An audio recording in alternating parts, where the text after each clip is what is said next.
સુરતમાં ખાડીપુરના કારણે દર વર્ષે લાખો લોકો અસરગ્રસ્ત થાય છે અને કરોડો રૂપિયાનું નુકસાન થાય છે। આ વર્ષે પણ સુરતમાં ખાડીપુર આવ્યા બાદ લોકોમાં રાજકારણીઓ સામે ભારે રોષ ફેલાઈ રહ્યો છે। સુરતમાં ખાડીપુરમાં લોકો પ્રભાવિત છે, પરંતુ રાજકારણીઓ રાજકારણ રમીને બખેડો કરી રહ્યા છે, તેથી લોકોનો રોષ રાજકારણીઓ સામે વધી રહ્યો છે।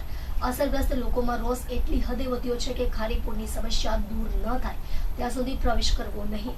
આ વર્ષે પણ ખાડીપુરની સમસ્યા આગામી પાલિકાની ચૂંટણીમાં વિષય બને તેવી શક્યતા નકારી શકાય નથી। મારું નામ પ્રશાંત ચાવડા, અમે પરત પાટિયા વિસ્તારમાં ગીતાનગરમાં રહીએ છીએ। આજે પાણી ઉતરી ગયો છે, કેવી સાફ સફાઈની કામગીરી ચાલી?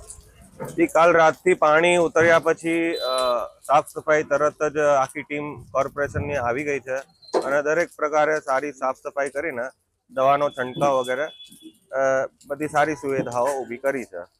સાફ સફાઈ બાબતે કોઈ અહીંયા અમારે ક્વેશ્ચન નથી। હવે જે તમે કેટલા દિવસ પાણીમાં રહ્યા છો? તમારું મકાન કેટલો ફૂટ સુધી પાણીમાં ડૂબેલું? અહીંયા અમારે 3 થી 4 દિવસ પાણીનો ભરાવો રહ્યો અને દર વર્ષે મિનિમમ 3-4 ફૂટ જેવા પાણી અહીંયા ભરાય છે સોસાયટીમાં।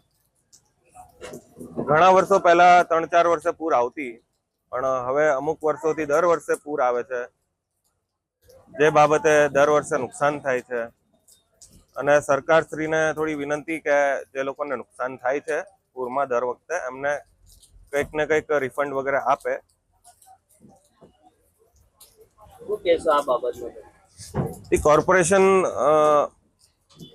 પૂર બાબતે ઘણું બજેટ પાસ કરે છે દર વખતે, તો જે લોકોના નુકસાન થાય છે અનાજના, ફર્નિચરના, તો યોગ્ય વળતર એ લોકોને મળવા જોઈએ અને યોગ્ય પગલાં લઈને દર વર્ષે પૂર આવતી અટકાવે જો બને તો, એવા યોગ્ય પગલાં લે સરકારશ્રી, એવી વિનંતી છે।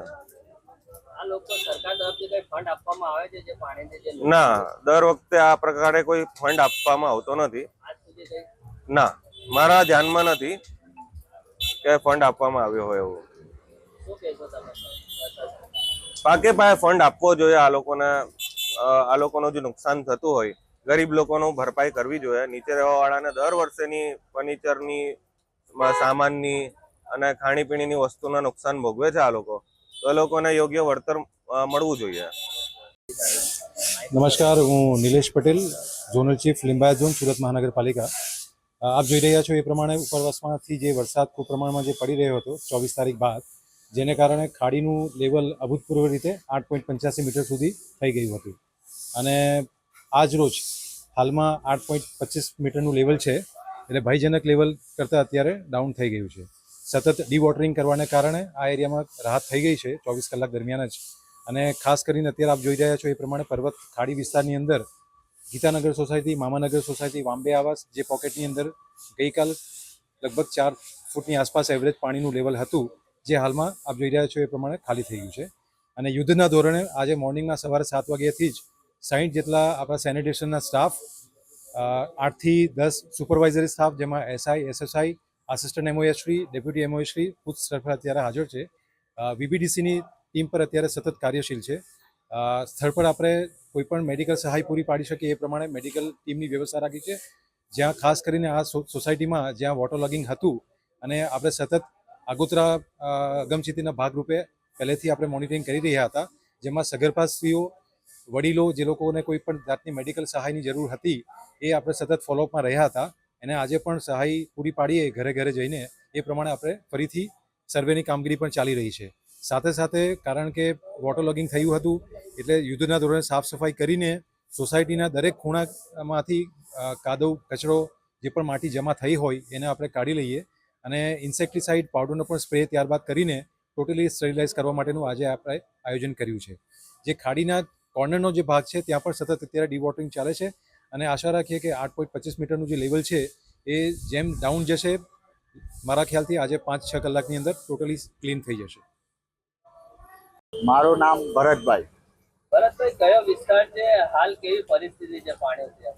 આ વિસ્તારમાં દર વર્ષે મોસમમાં 1 થી 2 વાર આ પ્રશ્ન રહેવાનો જ છે। પાણીનો ભરાવદાર રહે છે ને એમાં જે સુધારો થવા જતો એ થતો નથી ને એના માટે પ્રશાસન આવીને તપાસ કરી જાય, ફોટા પડાઈ જાય, બધું કરી જાય છે, પણ એની જે પછાડી કાર્યવાહી થવી જોઈએ એ કરી નથી શકતા એ લોકો. કેટલા દિવસ સુધી તમે પાણીમાં હતા? આજે હાલ પાણી ઉતરે તો કેવી કામગીરી છે? હવે પાણી ઉતર્યા પછી તો એ લોકો ધ્યાન આપે છે કે જેટલી જલ્દી સફાઈ થાય એટલું સારું રહે, કે આ કોઈ રોગચાળો ફાટી નીકળવાનો ભય નહીં રહે. શું કેવું છે તમારે આ બાબતે?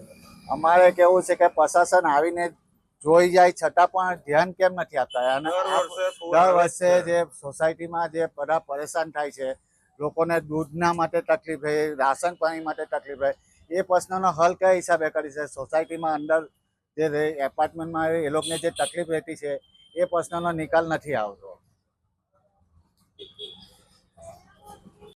મારું નામ રમીલાબેન પટેલ, વોર્ડ નંબર 19 ની કોર્પોરેટર છું.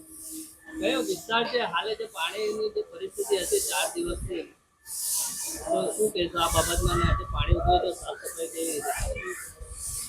અમારા વોર્ડમાં ગીતાનગર, મામાનગર, શાંતિકુંજ, વિઢાડા ટાઉનશીપ, આ બધા વિસ્તારોમાં ઉપરવાસમાં જે 4-5 દિવસથી વરસાદ છે એના લીધે બાજુમાં જ ખાડી છે, એના લીધે જે પૂર આવ્યું હતું તે પૂર દરમિયાન પણ સુરત મહાનગરપાલિકામાંથી આપણે જે ફ્રૂટ પેકેટની વ્યવસ્થા કરી હતી, અમારી ટીમ તરફથી પણ ફ્રૂટ પેકેટની વ્યવસ્થા કરી હતી. અને આજે જ્યારે પાણી ઓસર્યા છે ત્યારે પણ સવારથી જ સુરત મહાનગરપાલિકાની સફાઈ કામદારની જે ટીમ છે તે યુદ્ધના ધોરણે આ કામગીરી ચાલુ છે. એ આપ જોઈ રહ્યા છો. બાજુમાં ધીરે ધીરે પાણી ઓછા થાય છે કારણ કે ખાડી છે, અને ખાડીના લીધે એ પાણી જ્યારે એકદમ ઓછું થશે ત્યાં પણ જ્યાં જ્યાં પાણી ભરાયા છે અને આજે